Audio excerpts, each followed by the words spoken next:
Hi, I'm Amanda and welcome to Self. On this podcast, I share ideas, experiences, and have conversations to explore the self. By developing our self-awareness, we can better show up for ourselves and those around us, and hopefully all live happy and healthier lives.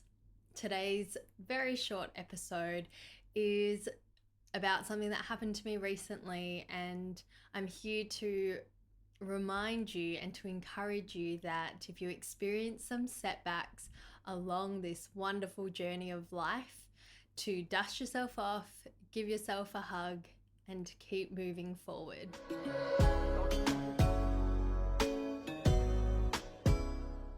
All right, so I wanted to talk about something that happened last week when I was out spearfishing with David. We drove the boat out, anchored up, and got in the water, and the plan was to swim out towards the reef. So we start swimming, and what I didn't realize is, and neither did David, was the wind direction had changed. So actually we were kind of swimming the wrong way. When we jumped in, I couldn't see the bottom anymore. So we're probably in about 20-ish meters of depth. And at some point I just felt like I lost him. I think he was swimming faster and further ahead because he was trying to get to the reef so that he could wave me over. He knew that I'd been feeling a bit sick and stuff. And I looked up and the boat, even though I could still see it, it felt terrifyingly far away. And so I stuck my head back in, kept swimming, and suddenly along the way, everything just felt so much worse, and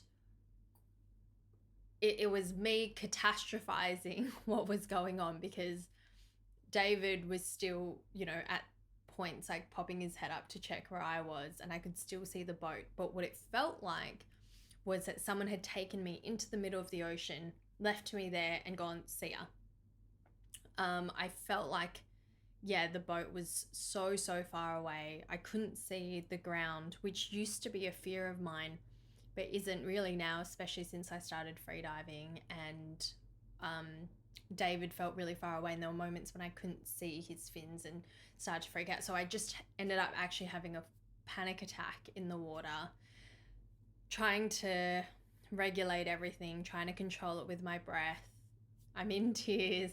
I'm swimming until at some point I think I called out to David and I'm like, can you just come here? And we were in the same place. I told him what was going on. So we started swimming back. We did a couple of dives, went back to the boat, went to another spot. And then throughout the day, everything was fine in the water. I got a fish.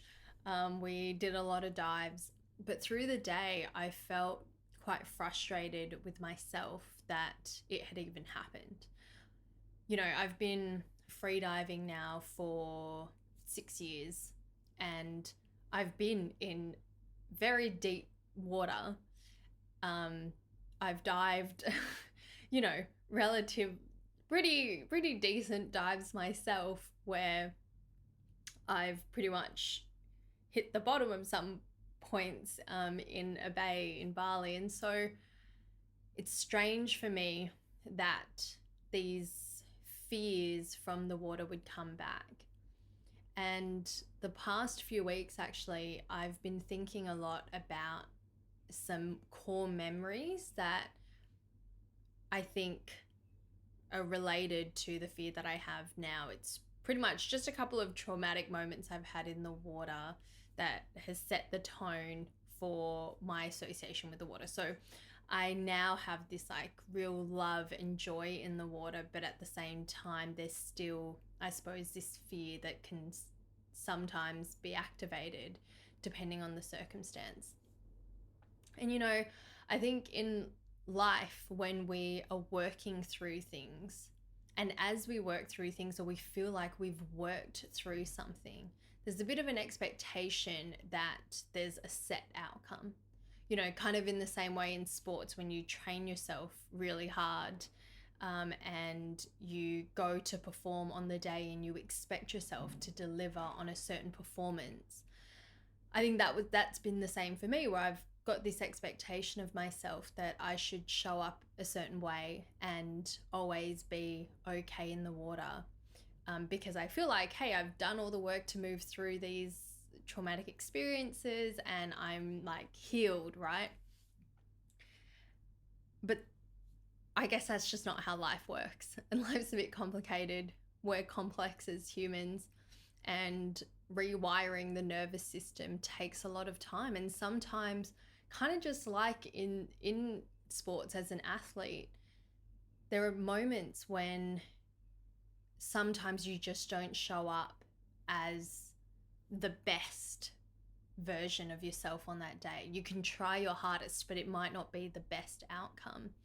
And what I was reminded of from this experience is, that first of all, the work that we do on ourselves, it happens in stages, and we uncover layers and layers at a time. I'm not sure that the work is ever really done, right? And what I believe is that as we work through things, other layers come up and allow us to work through something else related to that. And that's because I'm not sure that we're really capable of taking the full burden of anything on all at once. And so it makes sense that we kind of walk through these stages slowly. And as we navigate through one stage, we uncover the next. And all these different layers just take time, and more gets exposed to us. So, I guess like growth,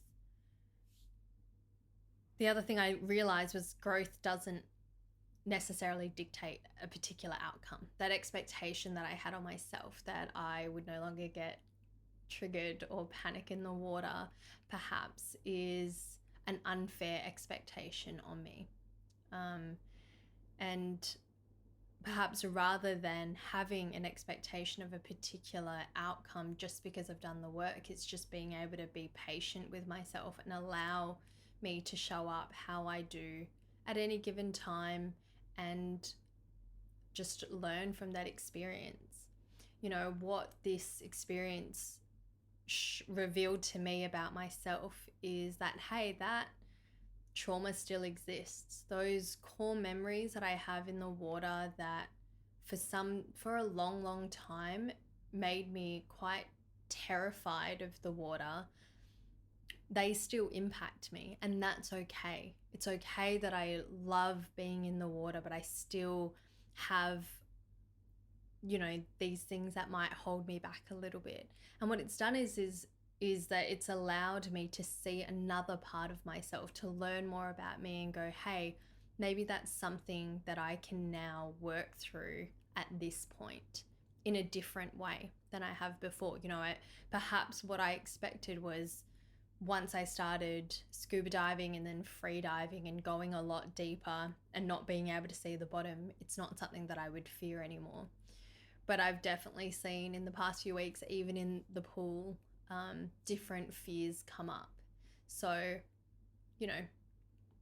it was a great reminder that it's okay to experience these bumps along our journey, and that when we do, and when I do, that I can pick myself back up, really love myself, give myself a hug, and keep moving forward, and use that as an opportunity to learn about who I am and what still exists inside of me. And that's okay. So I hope that if, in this wonderful, complicated journey of life, if you experience some setbacks, what can be seen as setbacks but aren't necessarily setbacks, they're really opportunities for more growth. But yeah, setbacks, bumps, obstacles, whatever you want to call them, that you don't lose hope and don't see it as, this is you reverting back to the very beginning. It's simply just another bump along the way, and what it allows for is just for you to uncover another layer about yourself and to learn from that and to move forward into more growth. So yeah, that's the episode for today. Thank you for listening and tuning in. Thank you for supporting this podcast, for your comments and feedback. As always, please follow the podcast on Instagram at self_podcast. You can also follow me at Amanda Letran. That's Amanda Letran. I release episodes every Thursday on YouTube and wherever you get your podcasts. So I will see you next week. Bye.